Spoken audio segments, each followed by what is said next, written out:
આ પાર્વતી આવીને કીધું માગ, ત્યારે કીધું માં ખૂટતું જ નથી, ખૂટે તો માગું ને.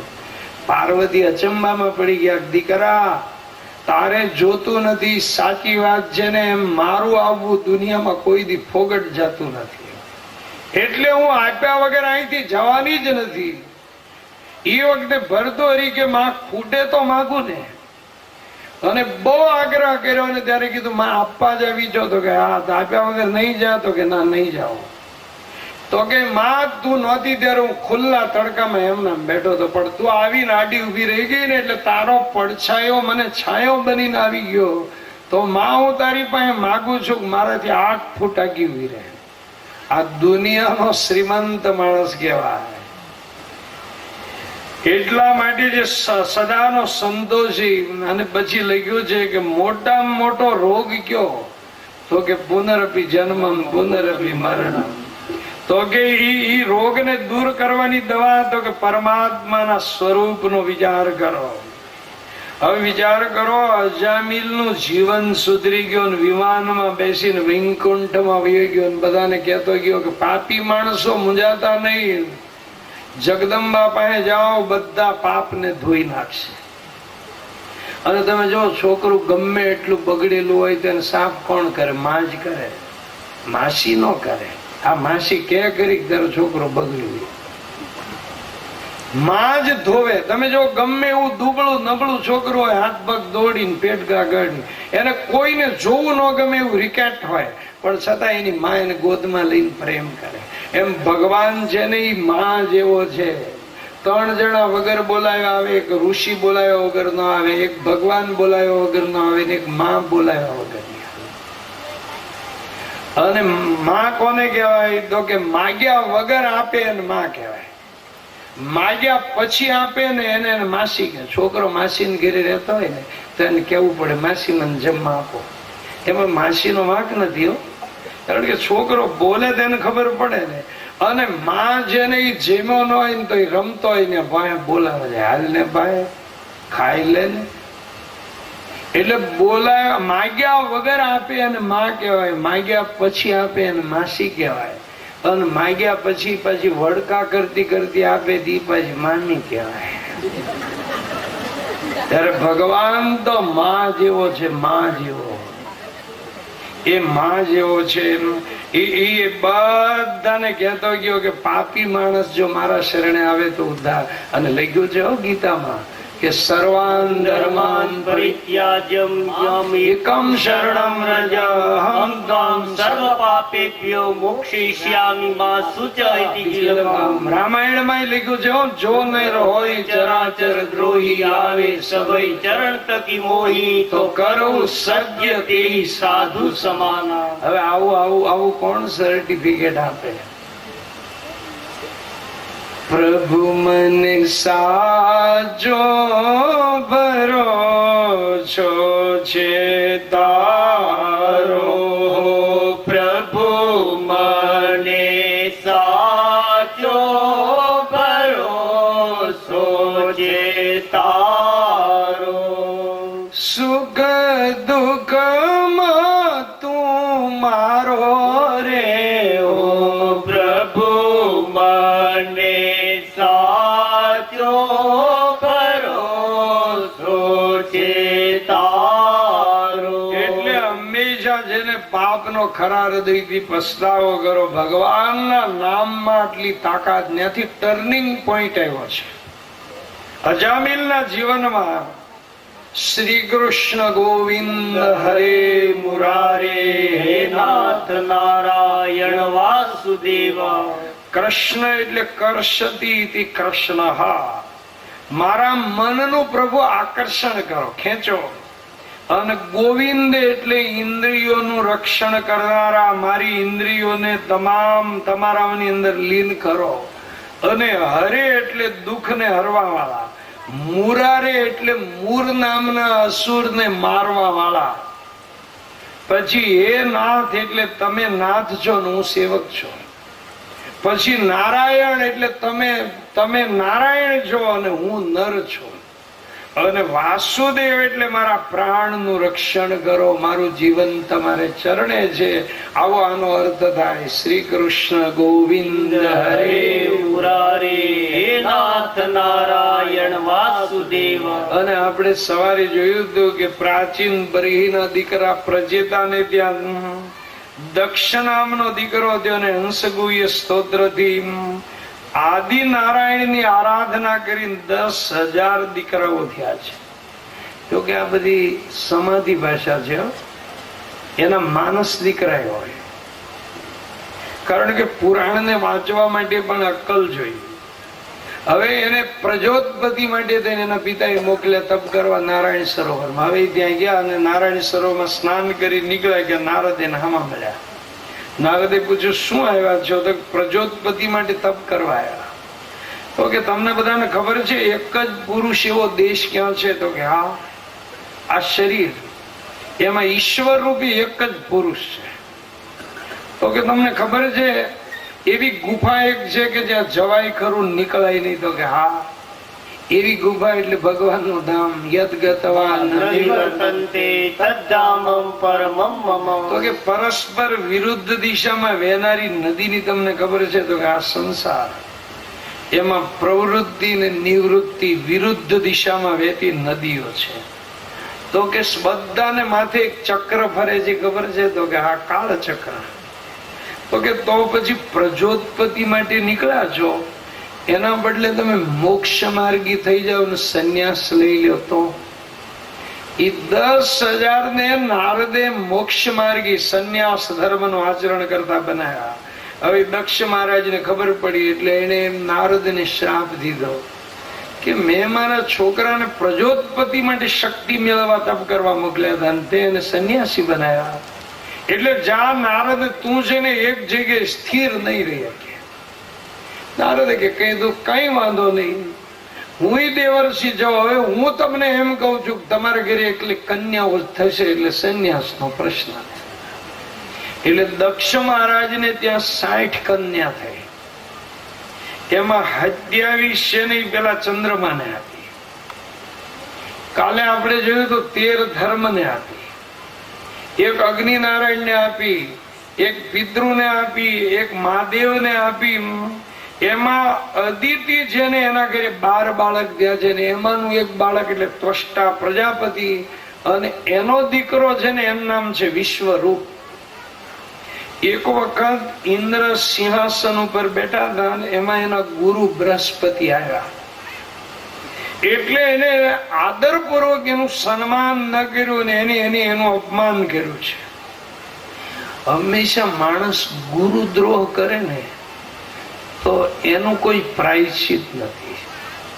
જેણે નિષ્કારણ તારા જીવનને ઉચકાયું, તારા જીવનમાં નારાયણ પરતા લાવે એના માટે રાત દિવસ પ્રયત્ન કર્યો, અને એવા ગુરુનો તમે વિરોધ કરો ને તો એનું કોઈ પ્રાયશ્ચિત નહીં. ઘણા લોકોને ગુરુનું પહેલું વર્તન સારું લાગે અને પછી અમુક ટાઈમે એમ કે હવે પેલા જેવું રહ્યું નથી, હવે એમાં કઈ બહુ છે નહીં. આ છે ને આપણને વિચાર આવે કે તું પહેલા જયારે ગુરુને એટલા આદરથી જોતો હતો અને હવે તને એમાં દોષ મંડ્યા દેખાવા. પણ આવી માણસની છે ને માનસિક અવળચંડાય એને એમ લાગે કે હવે ગુરુના કામમાં કઈ રહ્યું નથી. આ માનસિક અવળચંડાઈ છે અને એનું કોઈ પ્રાયશ્ચિત છે નહીં. અને નિયમ છે કે અન્ન ક્ષેત્રે કૃતમ પાપમ તીર્થ ક્ષેત્રે વિનશ્યતિ, પણ તીર્થ ક્ષેત્રે કૃતમ પાપમ વ્રજલેપો ભવિષ્યતિ. એટલે ગુરુએ એને એમ કીધું કે તું સંપત્તિમાં શાનભાન ભૂલી ગયો તો જા તું દરિદ્ર થઈ ગયા.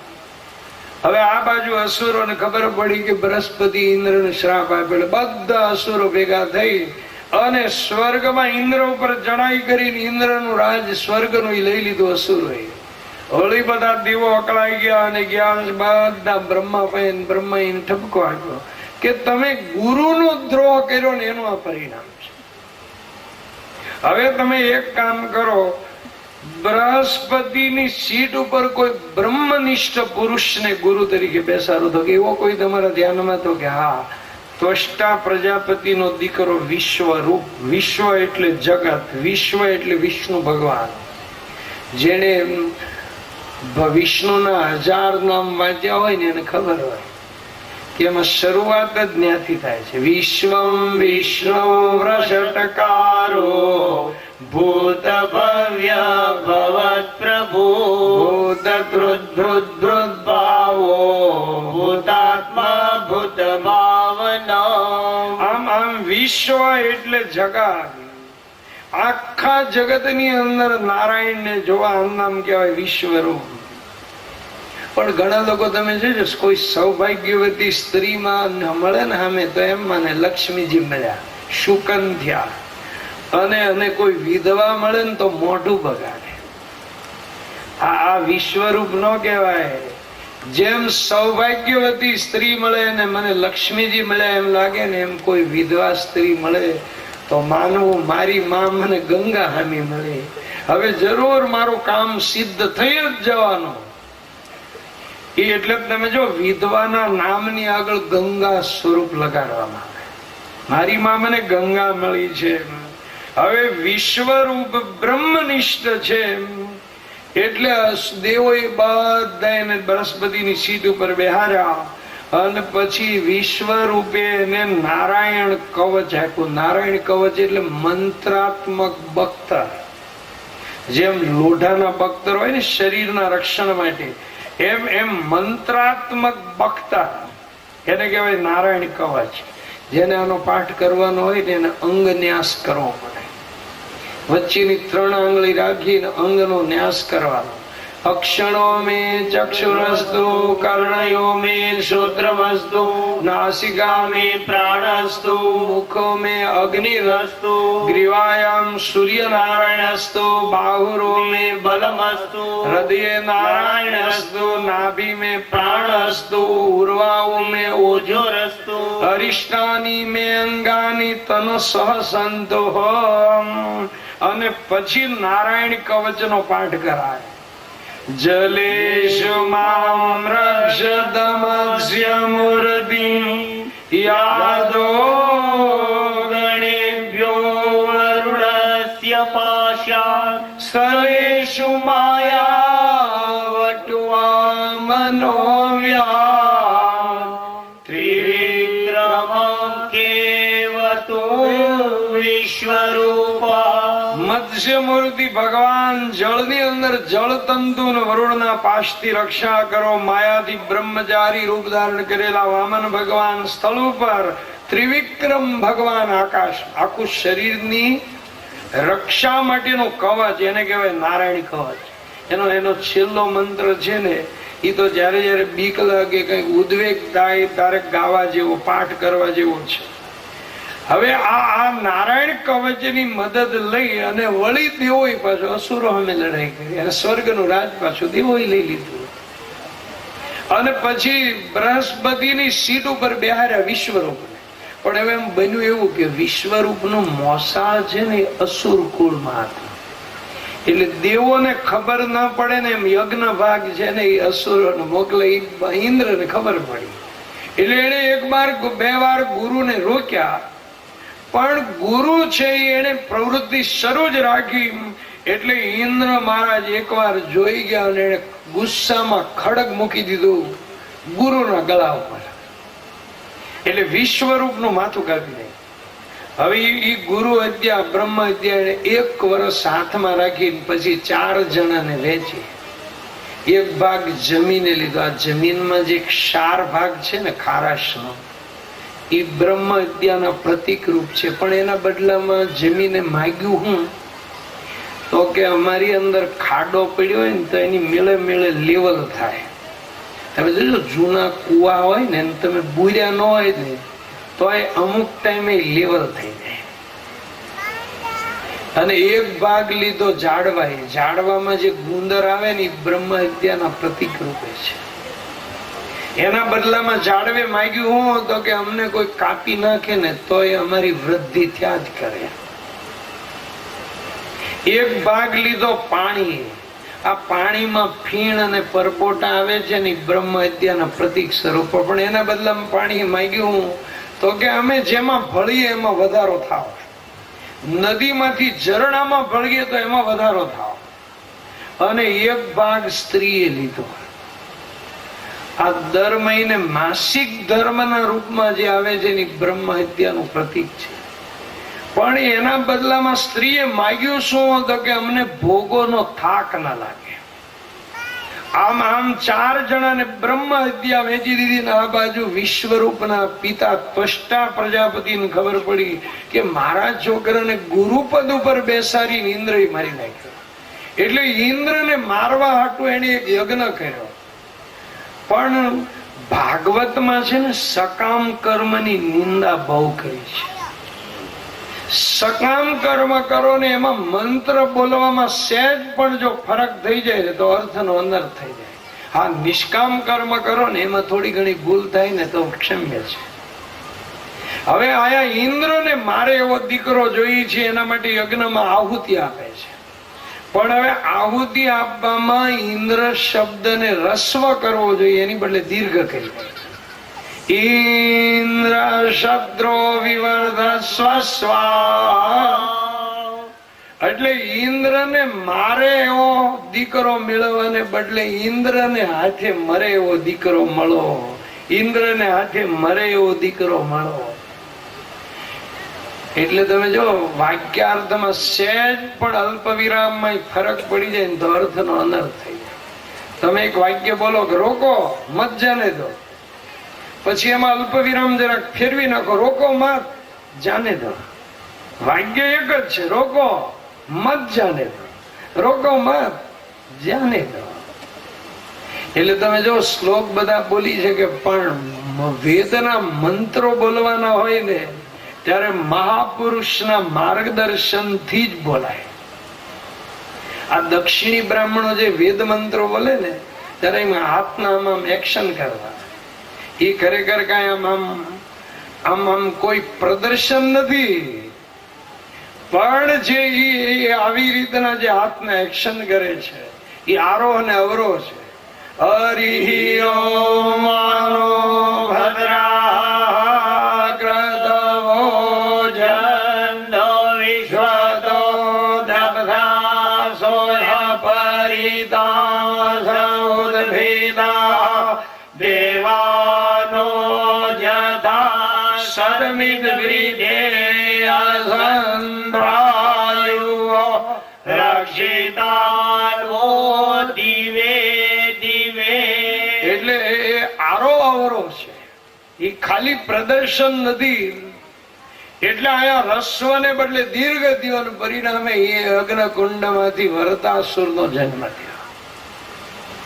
એક ભાઈ હતા ને બહુ મોટી ઉંમરે